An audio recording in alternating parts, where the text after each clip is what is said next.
नमस्कार दोस्तों, मैं योगेश महरिया क्लासेज के YouTube चैनल पर आप सभी का तहे दिल से हार्दिक अभिनंदन करता हूं। दोस्तों, तो हम भारत के राष्ट्रपति की शक्तियों की बात कर रहे थे। तो हम भारतीय संविधान एवं राज्य व्यवस्था राजस्थान पुलिस के सिलेबस के अकॉर्डिंग हम बात कर रहे थे, जिसके अंतर्गत हम भाग 5 पढ़ चुके हैं और भाग 5 में को भी हमने 3 भागों में डिवाइड किया था, कार्यपालिका, व्यवस्थापिका और न्यायपालिका। उसी के अंतर्गत हम कार्यपालिका को भी हमने अलग अलग भागों में डिवाइड किया, राष्ट्रपति, उपराष्ट्रपति, प्रधानमंत्री, मंत्री परिषद और महान्यायवादी। ठीक है, उसमें से हम पहला जो हमारा पार्ट था राष्ट्रपति अर्थात प्रेसिडेंट, जिसको हम पढ़ रहे थे, तो राष्ट्रपति के अनुच्छेदों के बारे में हम बात कर चुके थे। अब हम बात कर रहे थे राष्ट्रपति की शक्तियों के बारे में, और जिसके बारे में हम इससे पिछला जो हमारा कक्षा थी उसमें हम राष्ट्रपति की कार्यपालिका शक्तियों के बारे में बात कर चुके हैं। दोस्तों, आज हम बात करेंगे भारत के राष्ट्रपति की विधायी शक्तियाँ। ठीक है दोस्तों, तो आइए शुरू करते हैं बिना किसी औपचारिकता के, बिना समय गवाए डायरेक्ट टॉपिक पर बात करते हैं। तो आज का हमारा जो हेडिंग है वो है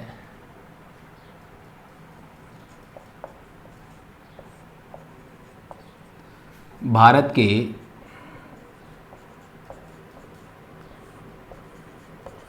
राष्ट्रपति की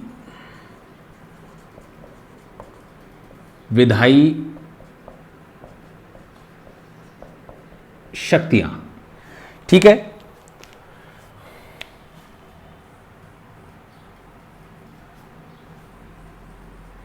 अब देखो आपके सामने दोस्तों विधायी शक्तियों से समझ में आ रहा होगा कि विधायी शक्तियां कौन सी शक्तियां। देखो दोस्तों, अगर मैं सामान्य भाषा में बात करूं तो संसद से संबंधित अर्थात कानून निर्माण की प्रक्रिया से संबंधित जितनी भी शक्तियां हमारे राष्ट्रपति को प्रदान की गई हैं, वे सभी शक्तियां विधायी शक्तियां कहलाती हैं।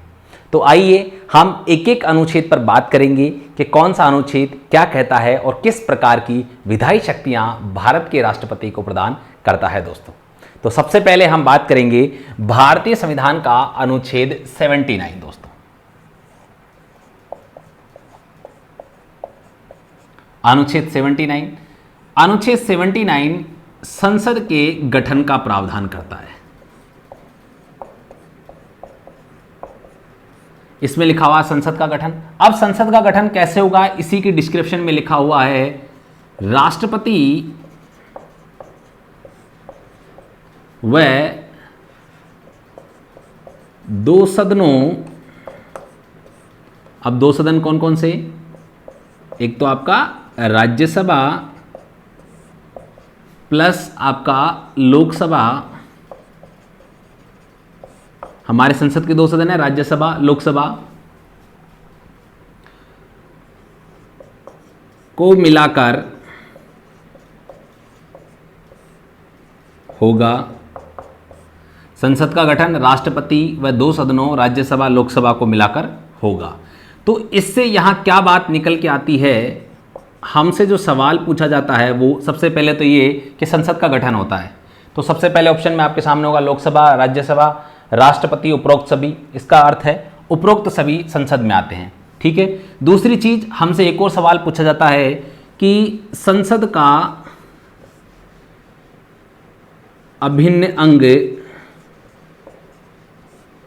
है, ये हमसे सवाल पूछा जाएगा, तो इसका आंसर भी क्या होगा, राष्ट्रपति।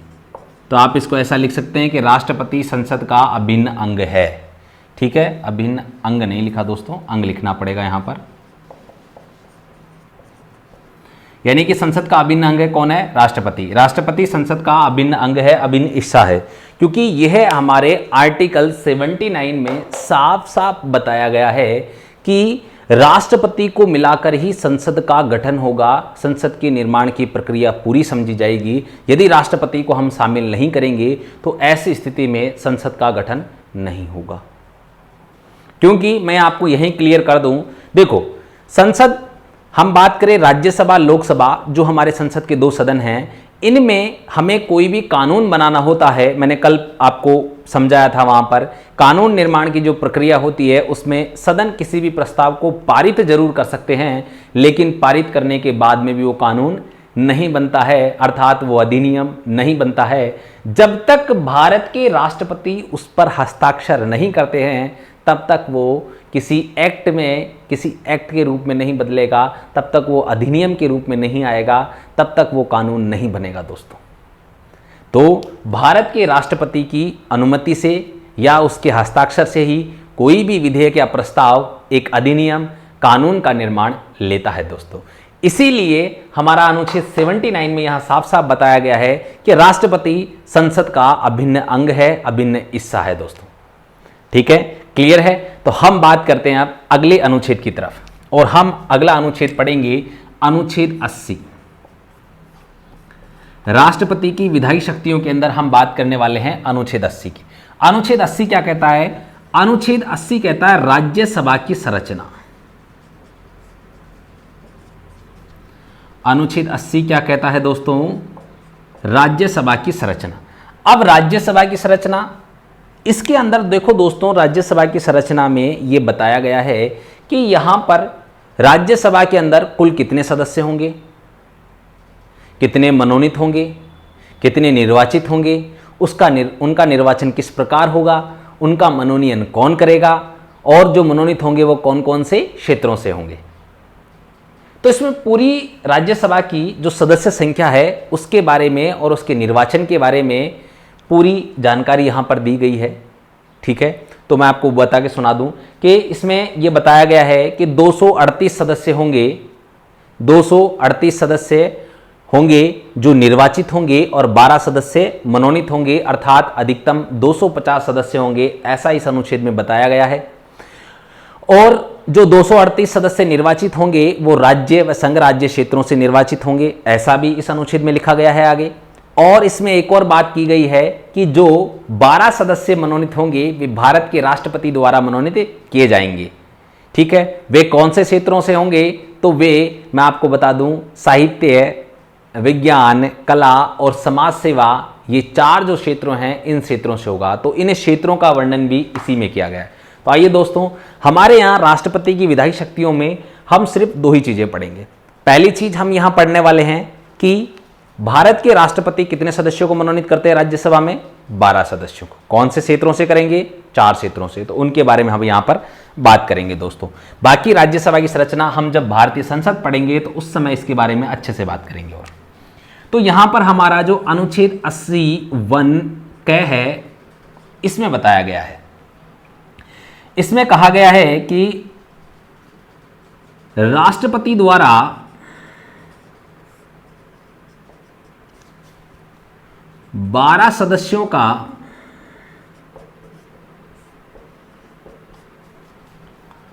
मनोनयन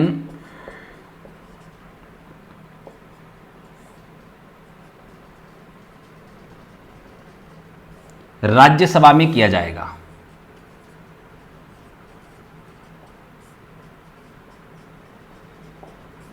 अब देखो दोस्तों, इस अनुच्छेद में सिर्फ इतना ही कहा है कि 12 जो सदस्य हैं उनका मनोनयन राष्ट्रपति करेंगे, लेकिन वो किस क्षेत्र से होंगे इसका उल्लेख भारतीय संविधान के अनुच्छेद 83 में किया गया है।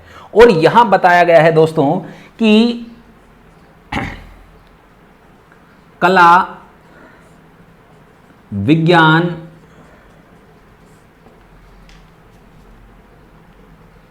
साहित्य, पहले जिस क्रम से लिखा है मैं उसी क्रम से आपको लिखा दूं ताकि आपको भी अच्छे से, अगर वो हो सकता है बाय द वे आपसे क्रम पूछ ले, तो सबसे पहले तो आपका साहित्य, विज्ञान, कला और समाज सेवा। देखो दोस्तों, इसी क्रम से आपका संविधान के अंदर भी लिखा हुआ है कि साहित्य, विज्ञान, कला, समाज सेवा के क्षेत्र में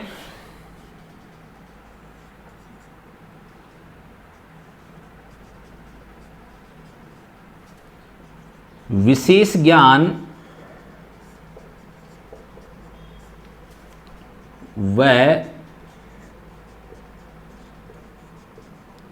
अनुभव प्राप्त व्यक्ति। अब देखो यहां पर 2 चीजें और बताई, या तो उनको इस क्षेत्र के बारे में विशेष ज्ञान होना चाहिए, या साथ में क्या होना चाहिए, उनको अनुभव होना चाहिए। अनुभव यानी कि इन्होंने उस क्षेत्र में काम किया है। देखो, एक तो चीज होती है किताबी नॉलेज, तो वो तो क्या होगा, विशेष ज्ञान। बॉक्स पढ़ी, ऐसा करना चाहिए, हम इस प्रकार का डेवलपमेंट कर सकते हैं। एक वो व्यक्ति जिसने एक्चुअल में काम किया है, अप्लाई किया है, उसके पास कोई डिग्री नहीं है लेकिन उसको अनुभव है इस काम का, समझ गए। तो यहां पर इस प्रकार के इन 4 क्षेत्रों में जो भी विशेष ज्ञान रखते हो, जो भी विशेष अनुभव प्राप्त व्यक्ति हो, उनको भारत के राष्ट्रपति द्वारा राज्यसभा में मनोनीत किया जा सकता है। कई बार आपसे पूछ लिया जाता है कि कितने क्षेत्रों से होंगे राष्ट्रपति, कितने क्षेत्रों से राज्यसभा में सदस्यों का मनोनयन कर सकते हैं? 4 क्षेत्रों से। कौन कौन से हैं दोस्तों? साहित्य, विज्ञान, कला, समाज सेवा, यानी कि टोटल आपके सामने 4 क्षेत्र हैं दोस्तों। तो उम्मीद करता हूं आपको समझ में आ रहा होगा। तो देखो दोस्तों, फटाफट से आप इसका स्क्रीनशॉट ले लीजिए या इसको उतार लीजिए, जल्दी कीजिए दोस्तों ताकि हम आगे बढ़ सकें। तो ठीक है दोस्तों, मैं इसे मिटा देता हूं, आपने स्क्रीनशॉट ले लिया होगा।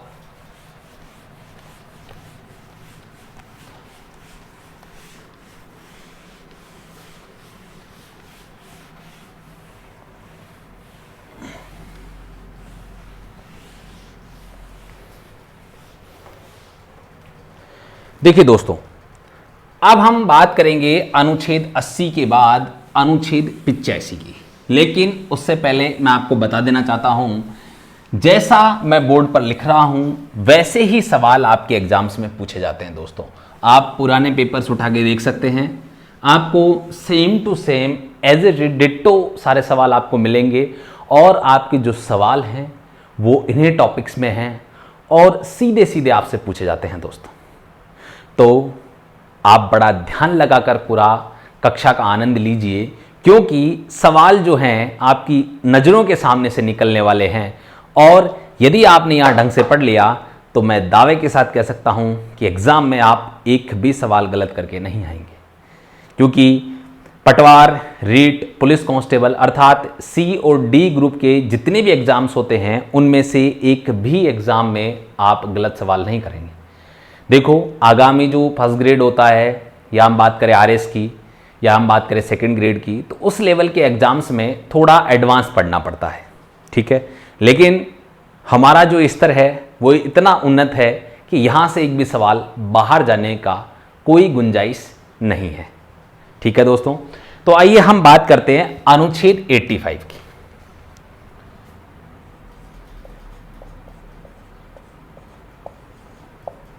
अनुच्छेद 85 क्या कहता है? अनुच्छेद 85 कहता है राष्ट्रपति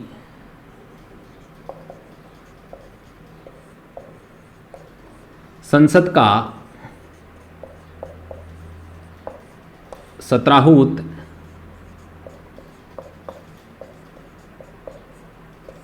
सत्रावसान व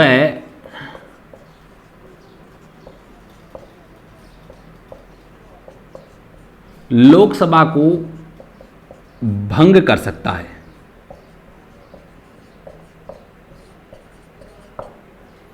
दोबारा देखें, राष्ट्रपति संसद का 17वां तथा लोकसभा को भंग कर सकता है।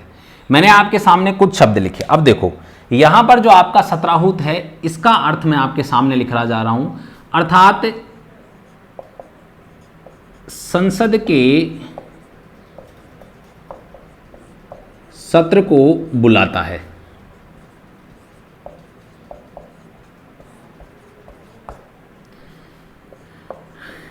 इसका अर्थ है संसद के सत्र की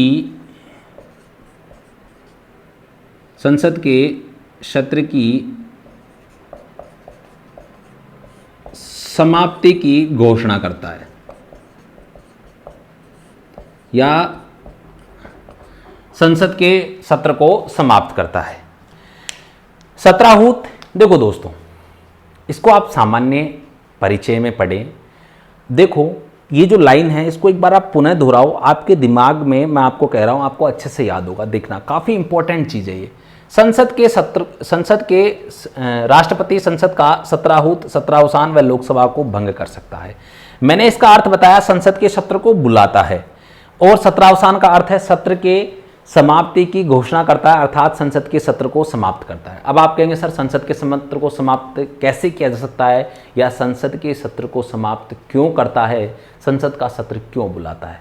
देखो दोस्तों, राष्ट्रपति को यह अधिकार प्रदान किया गया है कि वो संसद के सत्र को बुलाएगा, उसके सत्र की समाप्ति की घोषणा भी करेगा और लोकसभा को भंग भी कर सकता है। विषम परिस्थितियों में जब ऐसी आवश्यकता पड़ती है तब लोकसभा को भंग कर सकता है। इसके कारण क्या होंगे उसके ऊपर भी अपन चर्चा करेंगे। लेकिन सबसे पहले सत्राहूत। देखो दोस्तों, हम जब यज्ञ करते हैं तो यज्ञ में हम क्या देते हैं, आहुति देते हैं। क्या करते हैं, आहुति। आहुति क्यों दी जाती है, वो कहते हैं स्वाहा। वो आहुति क्यों दी जाती है, वो अर्थात हम जिस पर्पज से, जिस उद्देश्य से उस यज्ञ को हम कर रहे हैं और उससे जिन देवताओं को हम यहां बुला रहे हैं, अर्थात आहुति देने का, आहूत करने का मतलब होता है बुलाना। तो हम जब यज्ञ में आहुति देते हैं तो इसका अर्थ है हम देवताओं को बुला रहे हैं। तो इसी प्रकार हमारे जो राष्ट्रपति हैं वो संसद के सत्र को बुलाते हैं कि भाई संसद का सत्र शुरू हो गया है, बैठक है, आप आइए और चर्चा कीजिए। ठीक है। अब इसके बाद में संसद के सत्र की समाप्ति की घोषणा की जाती है कि अब संसद का सत्र समाप्त किया जाता है, जाइए अपना अपना काम करिए। अब आप कहेंगे सर संसद का सत्र बुलाया क्यों जाता है, समाप्त क्यों? देखो दोस्तों, इसका एक कारण है। आप सभी को यह ज्ञात है कि हमारे लोकसभा और राज्यसभा के सांसद हमारे जो सदन हैं उनमें बैठते हैं। लोकसभा के सदस्य लोकसभा में बैठते हैं तो लोकसभा की कार्यवाही में वो भाग लेते हैं। अब लोकसभा की कार्यवाही जब चल रही है तो इस दौरान वो चर्चा करते हैं। किस पर चर्चा करते हैं, वो अपने क्षेत्र विशेष से कुछ मुद्दे उठाकर लाते हैं, या उनके क्षेत्र विशेष में कोई समस्याएं चल रही होती हैं, या देश में यदि कोई समस्या चल रही है तो उस पर वो चर्चा करते हैं कि आगे हमें इस पर कैसे काम करना है। ठीक है। तो एक निश्चित समय तक उस पर चर्चा होती है और उसका समाधान निकाला जाता है। फिर संसद के सत्र की समाप्ति की घोषणा की जाती है। वो इसलिए की जाती है ताकि सभी सांसद अपने अपने क्षेत्र में जाकर वापस पुनः नई जो समस्याएं हैं, जो समस्याएं उत्पन्न हो गई, जिनका निराकरण नहीं हुआ, जो है प्रबंध करने के बाद में भी उन पर पुनः वो उन समस्याओं को इकट्ठा करें, अपने क्षेत्र विशेष में दौरा करें, वहाँ के लोगों की जो समस्याएं हैं उनको जानें, पहचानें, उनका विवरण एक तैयार करें, और संसद में जब संसद का सत्र बुलाया जाएगा तब वो इस पर चर्चा करें। इसलिए ये संसद के सत्र निर्धारित किए गए हैं कि इनको बुलाया जाएगा और समाप्त किया जाएगा। क्योंकि आपको ये तो ज्ञात होगा, क्योंकि हमने जिस सांसद को चुना है यदि वो हमारी समस्याओं को सदन में नहीं उठाएगा, सरकार के सामने नहीं रखेगा, तो फिर अर्थ ही क्या हुआ। 12 महीने वो वहीं रहेगा तो उसे हमारी समस्याएं कैसे पता चलेंगी। तो ऐसी परिस्थितियों में सरकार द्वारा मतलब राष्ट्रपति द्वारा जो संसद का जो समय है वो निर्धारित किया जाता है कि इतने समय तक सांसद चर्चा करेंगे, जो हमारा संसद का सत्र चलेगा, उसके पश्चात अपने क्षेत्रों में जाएंगे, दौरा करेंगे और इस प्रकार से सूचना इकट्ठा करेंगे। तो ये प्रक्रिया इसलिए बनाई गई है दोस्तों। ठीक है। लोकसभा को भंग कर सकता है। देखो, यदि ऐसी परिस्थितियां उत्पन्न हो जाएं, जैसा अभी राजस्थान, वर्तमान राजस्थान का आप परिदृश्य देख रहे हैं कि विधानसभा में किसी के पास बहुमत नहीं है। हालांकि माननीय अशोक गहलोत मुख्यमंत्री, उनके पास अभी बहुमत है, हालांकि उनके पास सरकार चल रही है, लेकिन विपक्षी पार्टियों का ये दावा है, वो ये कह रहे हैं कि माननीय जो हमारे श्री अशोक गहलोत जी मुख्यमंत्री हैं उनके पास अब विधानसभा में बहुमत नहीं है। ऐसे में फ्लोर टेस्टिंग होना चाहिए। फ्लोर टेस्टिंग का मतलब उन्हें वापस विधानसभा में अपना बहुमत साबित करना चाहिए। अगर वो विधानसभा में बहुमत साबित नहीं कर पाते हैं तो ऐसी स्थिति में राज्यपाल द्वारा किसी अन्य दल को बहुमत साबित करने के लिए मौका दिया जाएगा, और यदि वो भी नहीं कर पाते हैं तो ऐसी स्थिति में राज्यपाल द्वारा संघ सरकार अर्थात राष्ट्रपति को एक पत्र लिखा जाएगा और उसमें ये विवरण दिया जाएगा कि भाई इस राज्य के अंदर किसी भी दल के पास स्पष्ट बहुमत नहीं है। ऐसी स्थिति में आप यहाँ पर क्या कीजिए, राष्ट्रपति शासन लगा दीजिए और इस विधानसभा को भंग करके नए चुनाव करवाइए। यही सेम प्रक्रिया केंद्र में भी होती है दोस्तों। केंद्र में जो प्रक्रिया का जो प्रोसेस होगा वो भी यही होगा। अब मान लो संसद अर्थात लोकसभा में यदि मान लो भंग कौन होगा, लोकसभा होगा, क्योंकि राज्यसभा तो एक स्थायी सदन है। राज्यसभा में एक स्थायी सदन है, इसलिए उसे कभी भी भंग नहीं किया जा सकता। इसके बारे में हम अच्छे से चर्चा करेंगे जब हम संसद पढ़ेंगे। यहां हम शॉर्ट में पढ़ लेते हैं लोकसभा को भंग कैसे कर सकता है। लोकसभा को भंग इसी प्रकार किया जा सकता है, वर्तमान में मान लो मोदी सरकार के पास स्पष्ट बहुमत नहीं हो लोकसभा के अंदर। हालांकि ऐसा संभव नहीं है, वर्तमान में उनके पास काफी सीटें हैं, लेकिन आप मान लो, मैथ्स में नहीं होता क्या, सपोज करो, आप सपोज करिए अभी, ठीक है। तो आपने सपोज किया कि वहां मोदी सरकार के पास भी नहीं है, कांग्रेस के पास भी नहीं है, किसी अन्य दल के पास भी स्पष्ट बहुमत नहीं है, और कोई गठबंधन करके भी सरकार नहीं बनाना चाहता। तो ऐसी परिस्थितियों में भारत के राष्ट्रपति द्वारा उस लोकसभा को भंग कर दिया जाएगा और नए चुनाव कराने के लिए निर्वाचन आयोग को पत्र लिखा जाएगा और उसमें कहा जाएगा कि आप पुनः एक बार जो है जो हमारी लोकसभा है उसके निर्वाचन करवाइए। ठीक है दोस्तों, उम्मीद करता हूं आपको समझ में आया होगा। ठीक है, तो आपके सामने ये था, तो यहीं आपको नोट डालकर लिखना है, जैसा मैंने अभी आपको बताया कि राज्यसभा एक स्थायी सदन है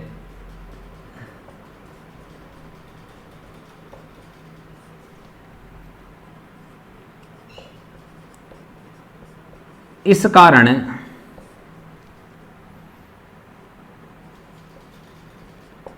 उसे भंग नहीं किया जा सकता।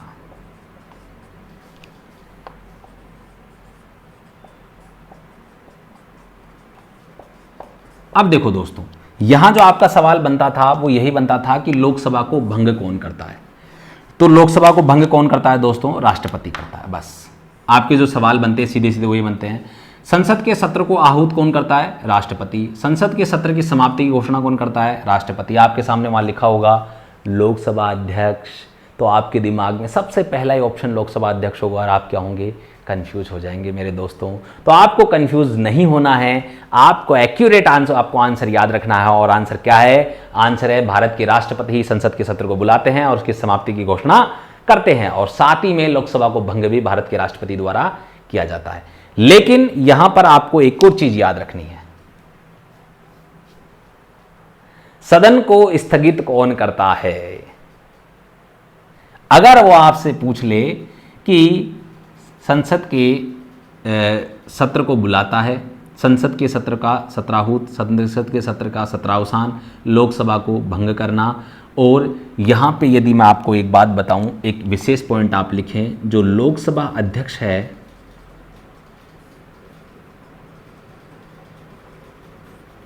लोकसभा अध्यक्ष सदन की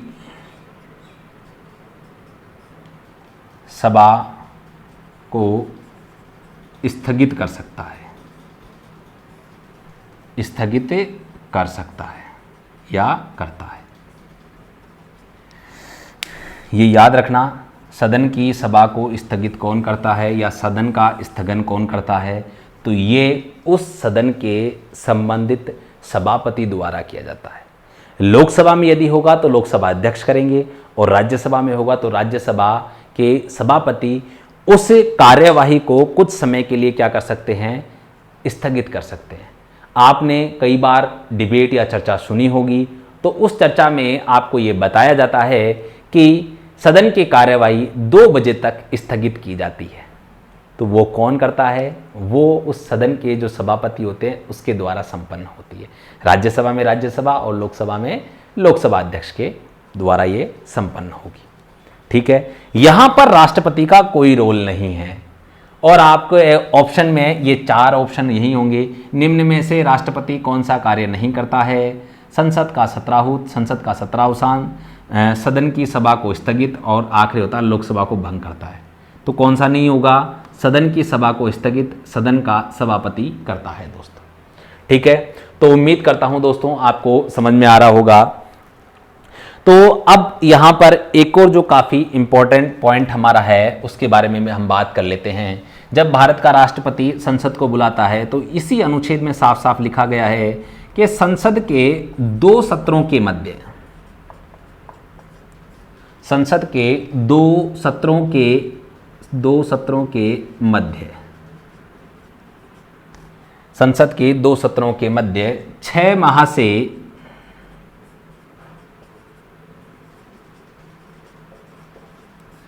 अच्छा सॉरी 6 माह का अंतराल नहीं होगा। देखो दोस्तों, एज इट इज आपके संविधान में ये लिखा है, संसद के 2 सत्रों के मध्य 6 माह का अंतराल नहीं होगा। अब इसको जो राइटर्स हैं, जो बुक्स हैं, उसमें ऐसा लिखा गया है कि संसद के 2 सत्रों के मध्य 6 माह से अधिक का गैप नहीं होगा।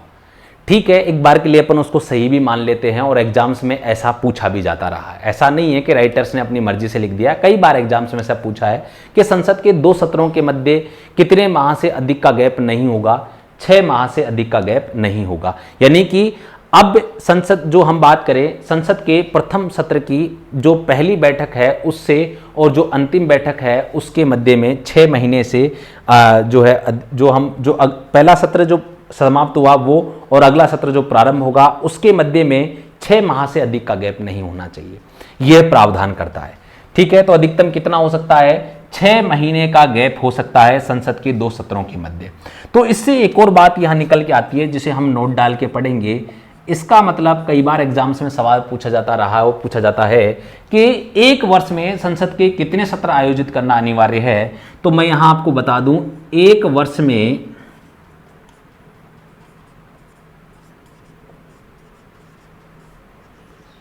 संसद के 2 सत्र आयोजित करना अनिवार्य है। 2 सत्र आयोजित करना अनिवार्य है।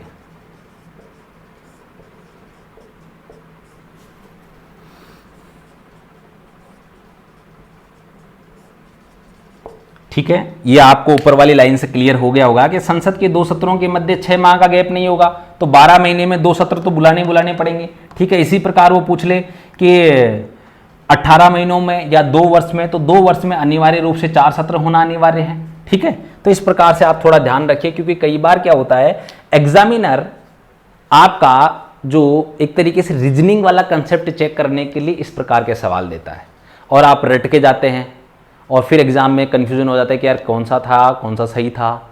ठीक है, तो ऐसा आपको नहीं करना है, कंसेप्ट भी सारे क्लियर रखने हैं आपको, ताकि एग्जाम में आपको एग्जामिनर जब घुमाने का प्रयास करे तो आप उस क्वेश्चन की जो लैंग्वेज है, जो भाषा शैली है, उसे आप आसानी से समझ पाएं कि वास्तव में एग्जामिनर हमसे पूछना क्या चाह रहा है और इस क्वेश्चन का उत्तर क्या होगा। ठीक है दोस्तों, तो फटाफट से आप इसको उतार लीजिए ताकि मैं अगले क्वेश्चन की ओर बढ़ सकूं, या आप इसका तुरंत प्रभाव से स्क्रीनशॉट ले लीजिए। दोस्तों जल्दी कीजिए दोस्तों।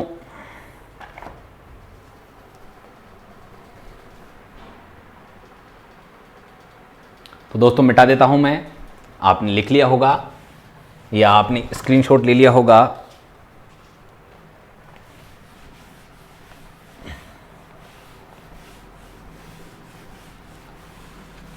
आप पॉज करके भी स्क्रीनशॉट ले सकते हैं आसानी से, लेकिन आपको पर्याप्त समय 2 से 5 सेकंड का मैं इसलिए देता हूं जिससे कि आसानी से एकदम सही और पूरा स्क्रीनशॉट आपको मिल सके, जिससे आप पूरा पढ़ रहे हैं जो आपको समझ में आए। दोस्तों देखो, अब हम बात करेंगे, अगला जो हमारा अनुच्छेद है वो है अनुच्छेद 86। 86 क्या कहता है? 86 कहता है कि सदनों में अभिभाषण का, 86 अनुच्छेद हमारा जो कहता है, अनुच्छेद 86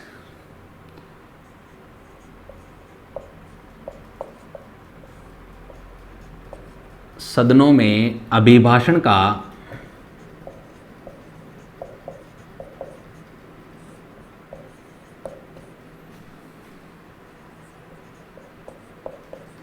और उनको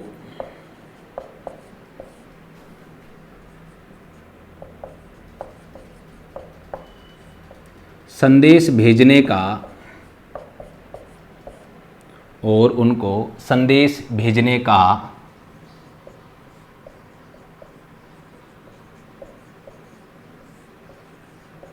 राष्ट्रपति का अधिकार। ठीक है दोस्तों, तो आपके सामने ये क्लियर हो गया होगा। आप थोड़ा ध्यान से देखें, सदनों में अभिभाषण, यानी कि किसी भी सदन में यदि राष्ट्रपति को अभिभाषण देना है तो वो अनुच्छेद 86 में इसका प्रावधान किया गया है, ठीक है। और उनको संदेश भेजने का, ये अपने आप में देखो, प्रत्येक लाइन अपने आप में एक सवाल है। सदनों में अभिभाषण का अधिकार कौन से अनुच्छेद में है? अनुच्छेद 86 में। सदनों को संदेश भेजने का अधिकार कौन से अनुच्छेद में है? तो अनुच्छेद 86 में, ठीक है। राष्ट्रपति को अधिकार है, तो यहां याद रखना ये सबसे इंपॉर्टेंट चीज है दोस्तों। हाल ही में पिछले जो एग्जाम्स में सरकार ने जब क्वेश्चन पेपर्स जो बने हैं, जो बोर्ड्स ने एग्जाम्स में क्वेश्चन पेपर लिए हैं, उनमें विशेषतः ये खास बात देखने को मिली है कि ये राष्ट्रपति का अधिकार है या शक्ति है। पूरी लाइन लिख दी, सदनों में अभिभाषण का और उनको संदेश भेजने का राष्ट्रपति का है, शक्ति है, अधिकार है, कर्तव्य है, उपरोक्त सभी। तो ऐसी परिस्थितियों में आप श्योर है कंफ्यूज होंगे, और आपका कंफ्यूजन यहीं से दूर करना है। आपको अंडरलाइन याद रखनी है कि भाई ये राष्ट्रपति का अधिकार है। अनुच्छेद 86 में अधिकार की बात की गई है, ना कि शक्ति की। इसी प्रकार आपका अनुच्छेद 123 राज्यपाल द्वारा अध्यादेश जारी करना, 123 नहीं 213 के द्वारा, सॉरी, राज्यपाल द्वारा अनुच्छेद 213 के तहत अध्यादेश जारी किया जाता है, और राष्ट्रपति द्वारा अनुच्छेद 123 के तहत अध्यादेश जारी किया जाता है। तो अध्यादेश जारी करना राष्ट्रपति का अधिकार है, शक्ति है, कर्तव्य है, उपरोक्त में से कोई नहीं, तो वहां शक्ति है दोस्तों। ये मैं कोई अपने मन से नहीं बोल रहा हूं दोस्तों। देखो, इस प्रकार के सवाल पूछे गए हैं। मैं जब भी कक्षा में पढ़ाने आता हूं तो पुराने पेपर्स का पूरा अवलोकन करके आता हूं कि एग्जामिनर किस पैटर्न पे चल रहा है और इस बार किस प्रकार के सवाल वो बनाने वाला है, उनको भी मैं ध्यान में रखता हूं। तो आप बिल्कुल नहीं घबराएं। पूरा पढ़ने के बाद में हम एक प्रश्नोत्तरी सीरीज भी पूरा हम चालू करेंगे दोस्तों। अगर समय रहा पर्याप्त तो हम इस संदर्भ में पढ़ाने के बाद में पूरा सिलेबस कंप्लीट करने के बाद में टॉपिक वाइज क्वेश्चन आंसर पूरी सीरीज लेकर आएंगे। जिस प्रकार के सवाल पहले एग्जामों में पूछे जा चुके हैं और वर्तमान में पूछे जाने की संभावना सबसे अधिक है, उन पर भी हम चर्चा करेंगे। तो आप मेरे साथ बने रहिए और एक एक कंसेप्ट को क्लियर करते रहिए दोस्तों, ठीक है। तो यहां पे आपका ये अनुच्छेद 86 क्लियर हो गया। इसी में इतना ही आपको याद रखना है। अभी हम बात करेंगे अनुच्छेद 87। अनुच्छेद 87 देखो दोस्तों, अपने आप में काफी व्यापक है और काफी महत्वपूर्ण है। यहां सीधा सा कहता है राष्ट्रपति का विशेष अभिभाषण। राष्ट्रपति का विशेष अभिभाषण,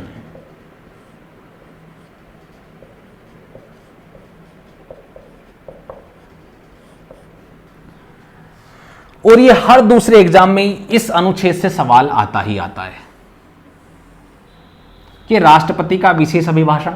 इसी प्रकार राज्यपाल के विशेष अभिभाषण, जब राज्यपाल की हम विधायी शक्तियां पढ़ेंगे तो वहां पे राज्य के संदर्भ में आएगा, ठीक है। तो राष्ट्रपति का विशेष अभिभाषण किस अनुच्छेद के अंतर्गत आता है? 87, ठीक है।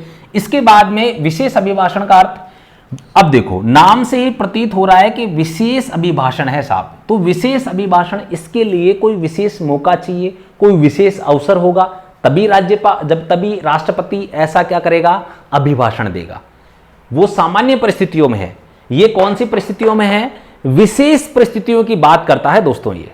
और जब ये विशेष परिस्थितियों की बात करता है तो कौन सी विशेष परिस्थितियां हैं, तो आइए उनके बारे में हम जानते हैं दोस्तों। देखो, जो विशेष परिस्थितियां बताई गई हैं, पहली विशेष परिस्थिति है प्रत्येक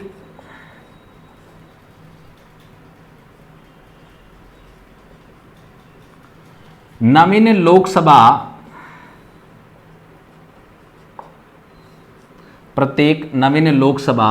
के गठन के बाद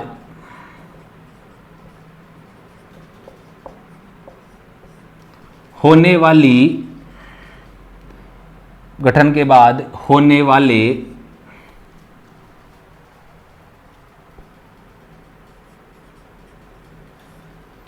सत्र के आरंभ में।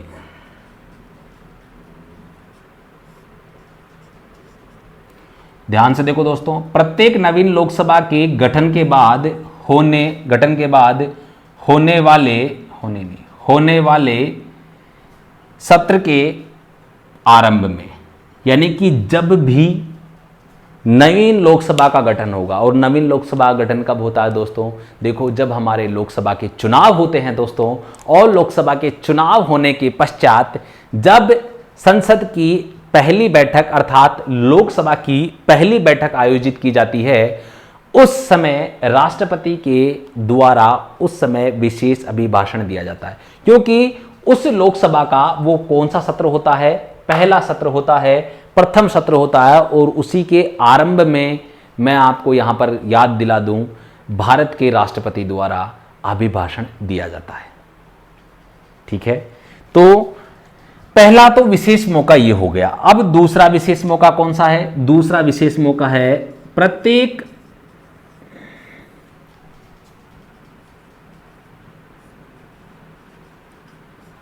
नव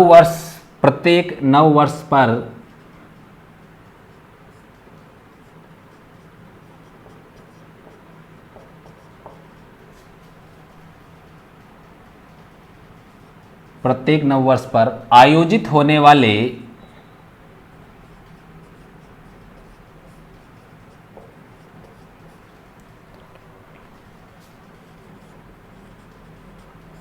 प्रथम सत्र के प्रत्येक नववर्ष पर आयोजित होने वाले प्रथम सत्र के आरंभ में। तो आपके सामने दोनों चीजें डिट्टो है, सिर्फ आपको यहां याद रखना है नवीन लोकसभा के गठन के बाद में। और दूसरा जो आपका पॉइंट कहता है वो कहता है कि नववर्ष पर होने वाले प्रथम सत्र के आरंभ में। ठीक है, सेम लैंग्वेज ऊपर भी है, सेम लैंग्वेज नीचे भी है दोस्तों। ठीक है, तो प्रत्येक नवीन लोकसभा के गठन के बाद होने वाले प्रथम सत्र के आरंभ में, प्रथम यहां पे भी लिखना है दोस्तों, आपको गलती नहीं करना है, और वहां पर भी प्रथम है। ठीक है दोस्तों, यानी कि जब भी नई लोकसभा गठन होगा तब पहली बैठक होगी, फिर जब भी नया साल शुरू होगा और प्रत्येक नए साल पर जो पहली बैठक होगी, यानी कि जो पहला सत्र आयोजित होगा, उसी में राष्ट्रपति का अभिभाषण दिया जाता है दोस्तों। ठीक है, क्लियर है।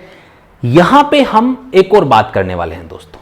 अब देखो, ये जो संसद का जो सत्र होता है, मैं आपको अगर इसको यहां बताऊं तो एक शॉर्ट रूप में मैं आपको यहां बताना चाहता हूं कि आरएस 2018 में यह सवाल पूछा गया था कि अनुच्छेद 87 के अनुसार राष्ट्रपति अभिभाषण करेगा, और उसका जो आंसर था वो कुछ इस प्रकार था, और इस प्रकार ही इसी अनुच्छेद में लिखा गया है, एक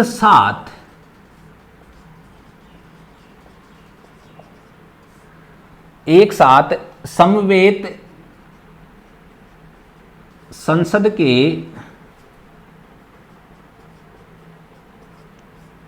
दोनों सदनों में अभिभाषण करेगा।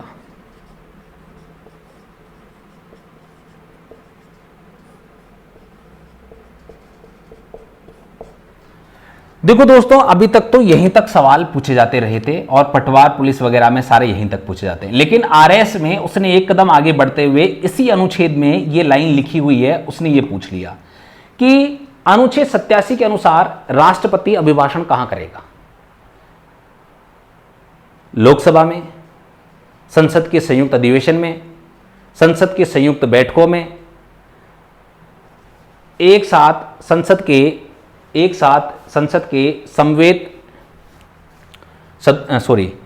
समवेत संसद के दोनों सदनों में अभिभाषण करेगा, या दोनों सदनों की संयुक्त बैठक में, इस प्रकार से। तो उसका आंसर था समवेत संसद के दोनों सदनों में अभिभाषण करेगा।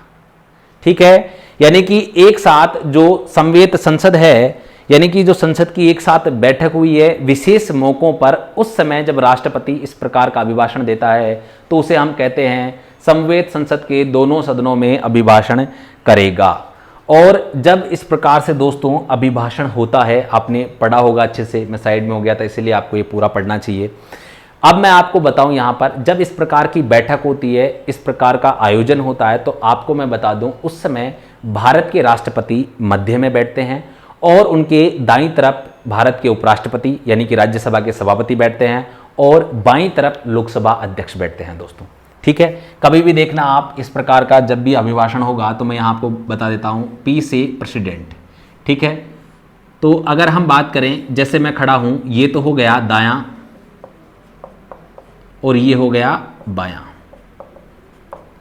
तो देखो दाईं तरफ तो आर से राज्यसभा के जो स्पीकर होंगे यानी कि उपराष्ट्रपति वो बैठेंगे और एल से यहां लोकसभा के जो स्पीकर होंगे वो बैठेंगे और मध्य में कौन बैठेंगे? प्रेसिडेंट। जैसे मैं ऐसे खड़ा हूं इस प्रकार से, मैं मान लीजिए प्रेसिडेंट ऑफ इंडिया हूं इस समय, हालांकि हूं नहीं, मैं एक टीचर हूं। ठीक है लेकिन हम बात करें अब एक टीचर के प्रोफेशन में मैं आपके सामने कार्य कर रहा हूं तो मैं टीचर हूं।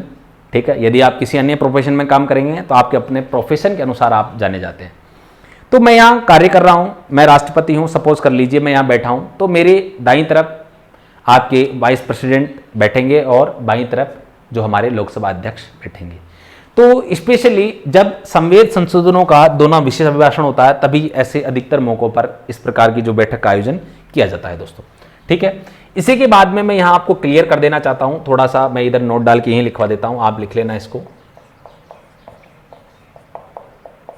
कई बार आपसे पूछा जाता है कि भाई जो राष्ट्रपति का अभिभाषण होता है उसे कौन तैयार करता है? तो देखो राष्ट्रपति का अभिभाषण है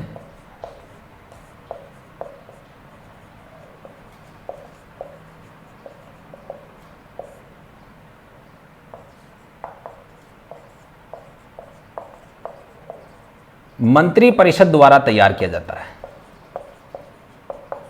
कौन तैयार करता है दोस्तों? मंत्रिपरिषद द्वारा तैयार किया जाता है।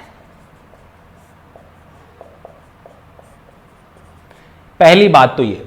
इसी के साथ दोस्तों एक और बात है कि राष्ट्रपति के जो अभिभाषण होता है, राष्ट्रपति के अभिभाषण के पश्चात जो सदन में चर्चा होती है उसे क्या कहते हैं? तो उसे हम धन्यवाद प्रस्ताव के नाम से जानते हैं।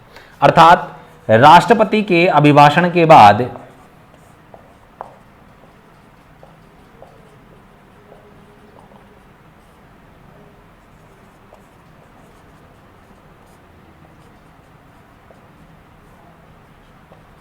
सदन में जो चर्चा होती है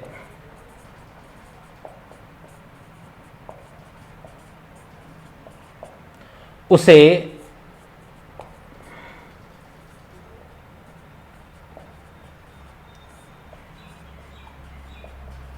धन्यवाद प्रस्ताव के नाम से जाना जाता है। ठीक है दोस्तों, पहली बात तो राष्ट्रपति का अभिभाषण कौन कर तैयार करेगा? मंत्रिमंडल। और अभिभाषण में क्या होता है? देखो राष्ट्रपति के अभिभाषण में मैंने यहां लिखवाया नहीं, लेकिन आप सुन लीजिएगा, आप लिख लीजिएगा। राष्ट्रपति का अभिभाषण मंत्रिपरिषद तैयार करती है, उसमें सरकार की योजनाओं एवं उपलब्धियों का उल्लेख होता है।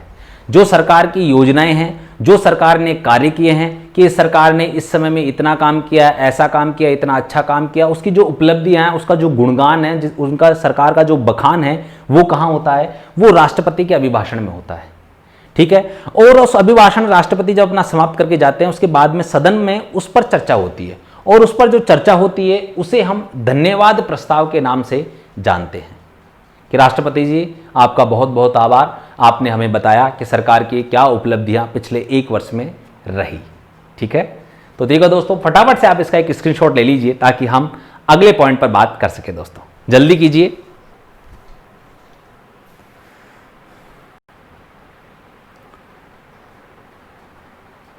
तो ठीक है दोस्तों, उतार लिया होगा।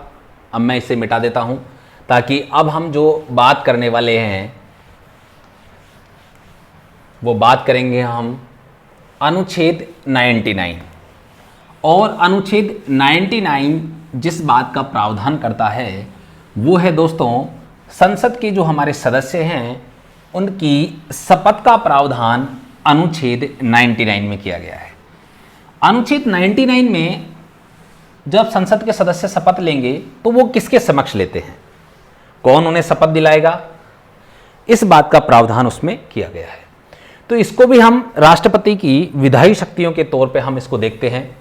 और यहाँ पर भारत के राष्ट्रपति द्वारा या उसके द्वारा नियुक्त व्यक्ति के समक्ष संसद के सभी सदस्यों को शपथ ग्रहण करनी होती है दोस्तों। तो ठीक है, हम बात करते हैं अनुच्छेद 99।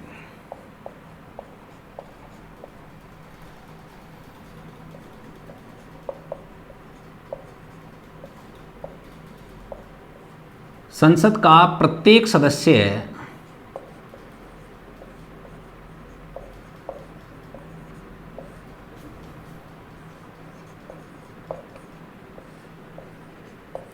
सदन में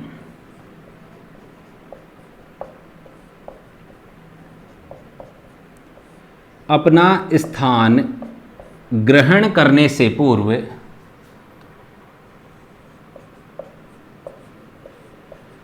के राष्ट्रपति या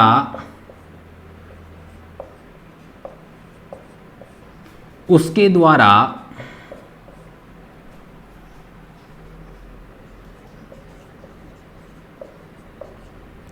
नियुक्त व्यक्ति के समक्ष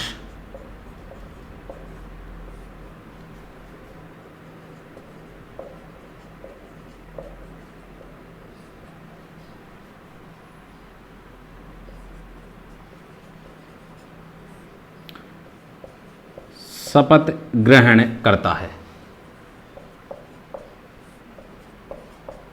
ठीक है, संसद का प्रत्येक सदस्य सदन में अपना स्थान ग्रहण करने से पूर्व भारत के राष्ट्रपति या उसके द्वारा नियुक्त व्यक्ति के समक्ष शपथ ग्रहण करता है। देखिए दोस्तों, इसमें जो सबसे इंपॉर्टेंट सवाल बनता है, तो सबसे पहला सवाल यह बनता है कि संसद के सदस्यों की शपथ का प्रावधान कहाँ है। तो आपको सीधा सा याद रखना है कि संसद के सदस्यों की शपथ का प्रावधान अनुच्छेद 89 में है। संसद के सदस्यों की शपथ का प्रावधान।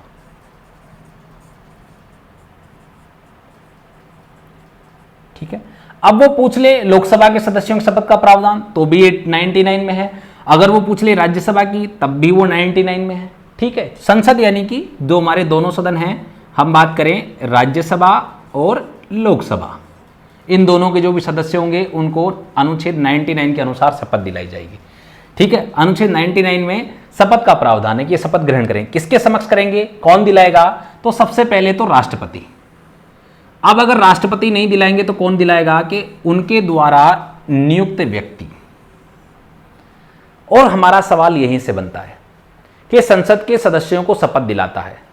पहले ऑप्शन में होगा लोकसभा अध्यक्ष, ध्यान से सुनिएगा। दूसरे ऑप्शन में होगा भारत के राष्ट्रपति। तीसरे ऑप्शन में होगा राष्ट्रपति के द्वारा नियुक्त व्यक्ति। चौथे ऑप्शन में होगा भारत का उपराष्ट्रपति। और आपसे अब पूछेगा 1 2 3 4 कौन दिलाता है? बताइए मुझे। अगर आप संविधान जो हमारा लिखा हुआ है, अगर उसके एग्जाम की उसके दृष्टिकोण से यदि आप ये आंसर देखेंगे तो आपका आंसर 2 और 3 सही होगा। पहला लोकसभा अध्यक्ष गलत होगा, नंबर 2 उसके राष्ट्रपति, और नंबर 3 उसके द्वारा नियुक्त व्यक्ति। यहां पे यही तो प्रावधान किया गया है। नंबर 4 उपराष्ट्रपति, वो दिला ही नहीं सकते। ठीक है, वो किसकी बात कर रहा है? वो बात कर रहा है संसद की। ठीक है, संसद यानी कि दोनों सदन, ना कि लोकसभा राज्यसभा। छोटी छोटी गलतियों पे आप थोड़ा ध्यान रखें, ऐसी गलतियां एग्जाम्स में आपको नहीं करनी है। तो उसने जब संसद की बात की है तब आपका यही आंसर होगा। और यदि वो किसी सदन की भी बात कर ले तब भी आपका संविधान के दृष्टिकोण से यही आंसर सही माना जाएगा। लेकिन यदि वास्तविक रूप से हम देखें तो आपको पता है, आप जब आगे संसद पढ़ेंगे तो मैं आपको बता दूं कि राष्ट्रपति के द्वारा लोकसभा के सदस्यों को शपथ दिलाने के लिए प्रोटेम स्पीकर की नियुक्ति की जाती है। यानी कि जब हमारा नवीन लोकसभा गठन होता है उसके बाद में जो सभी सदस्य हैं उनको शपथ दिलाने के लिए एक जो संसद का वरिष्ठतम जो सदस्य होता है उसको भारत के राष्ट्रपति द्वारा प्रोटेम स्पीकर नियुक्त किया जाता है। और प्रोटेम स्पीकर को शपथ भारत के राष्ट्रपति दिलाते हैं। अब भारत के राष्ट्रपति ने उस प्रोटेम स्पीकर को शपथ दिला दी और उसको ये कहा गया कि आप जितने भी अन्य सदस्य हैं उनको आप शपथ दिलाइए। तो राष्ट्रपति ने क्या किया, उस व्यक्ति को क्या कर दिया, नियुक्त कर दिया, अधिकृत कर दिया कि ये अब आपको शपथ दिलानी है। तो प्रोटेम स्पीकर के द्वारा बाकी सभी सदस्यों को शपथ दिलाई जाती है, ना कि लोकसभा के अध्यक्ष द्वारा। दोस्तों ये थोड़ा आप क्लियरिफिकेशन रखना, क्योंकि एग्जाम्स में कई बार ऐसा घुमा फिरा के सवाल दे देता है। हालांकि सवाल सीधे ही होते हैं, क्योंकि हमने पढ़े नहीं इसलिए टेढ़े हैं। अगर हमने कोई जानकारी, कोई विषय वस्तु पढ़ रखी है तो इसलिए हमारे सवाल सीधे हैं, और हमने किसी विषय वस्तु को नहीं पढ़ा तो इसलिए वो कठिन है और वो सवाल भी कठिन होंगे। यही तो है फंडा यही होता है, क्योंकि हमने वो विषय वस्तु पढ़ी नहीं। तो हमें यहां ध्यान रखना है कि प्रोटेम स्पीकर के बारे में वो बात कर रहा है, ठीक है। लेकिन यदि वो राज्यसभा के संदर्भ में बात करे तो एक बात याद रखना दोस्तों, एक्चुअल में अगर देखो संवैधानिक दृष्टिकोण से तो राष्ट्रपति उसके द्वारा नियुक्त व्यक्ति आंसर सही होगा, लेकिन अगर वास्तव में जैसे प्रोटेम स्पीकर यहां शपथ दिलाता है वास्तव में उसी प्रकार वहां पर मैं आपको बता दूं राज्यसभा में सभी सदस्यों को राज्यसभा के सभापति अर्थात भारत के उपराष्ट्रपति जो राज्यसभा के सभापति के रूप में कार्य करते हैं उनके द्वारा शपथ दिलाई जाती है। दोस्तों तो राज्यसभा के सभी सदस्यों को शपथ कौन दिलाता है, राज्यसभा के सभापति। लोकसभा के सभी सदस्यों को वास्तव में शपथ कौन दिलाता है, वहां अगर ये इस प्रॉपर रूप से अगर वहां मेंशन हो और आपसे पूछा जाए तब आपको ये आंसर देना है, अन्यथा प्रारंभिक रूप से और अंतिम रूप से आपका आंसर यही रहेगा। लेकिन आपको वहां लाइन पहचाननी है, वो किस प्रकार से सवाल आएगा, किस प्रकार से आपको वो आंसर देना है, किस प्रकार से आपको ये आंसर देना है, इसको भी मैं आपका जब क्वेश्चन आंसर जो हम आपको लेके आऊँगा, मैंने कहा तब मैं जब क्वेश्चन आंसर सीरीज में लेके आऊँगा तब हम इस पर बात करेंगे। देखो दोस्तों मैं आपको इसीलिए कह रहा हूँ संविधान में शब्दावली महत्वपूर्ण है। संविधान में जो शब्द लिखे गए हैं, जो क्वेश्चन आपसे पूछा गया है, वो क्या पूछना चाह रहा है, उसका अर्थ क्या है, वो सबसे अधिक महत्वपूर्ण है। और इसीलिए मैं एक एक अनुच्छेद में इतना समय लगा रहा हूं कि आपके एक एक कंसेप्ट क्लियर हों, ताकि एग्जाम में आप बिल्कुल नहीं घबराएं। जो सवाल पूछा जाए एज इट इज आप ऑप्शन टिक करें, क्योंकि यदि आपने पढ़ा है तो एग्जाम में आपको आंसर जरूर क्लिक होगा। दोस्तों ठीक है दोस्तों, आज का वीडियो काफ़ी लंबा हो सकता है, क्योंकि मेरा उद्देश्य रहता है कि लगभग 1 घंटे से अधिक का वीडियो ना बनाया जाए। तो सबसे पहले अब हम जो भारत की आपकी अन्य जो विधायी शक्तियाँ बच गई हैं उसे हम अगली कक्षा में बात करेंगे। तो आप सभी से जो हमारे चैनल पर निवेदन है, उन सभी से मैं निवेदन करता हूं कि आप हमारे चैनल को सब्सक्राइब करें, शेयर करें, हमारे वीडियोस पर लाइक करें, उन पर हमारे कमेंट्स करें। साथ ही में आपको जब आप चैनल सब्सक्राइब करेंगे तो आपको बेल आइकन प्रेस करना है, जिससे हमारे द्वारा अपलोड किए गए वीडियोस के नोटिफिकेशन की जानकारी आपको प्राप्त होगी। साथ ही अपने सभी मित्रों तक अधिक से अधिक ये वीडियो पहुंचाएं। ठीक है दोस्तों, कल फिर मिलेंगे, तब तक के लिए जय हिंद, जय भारत।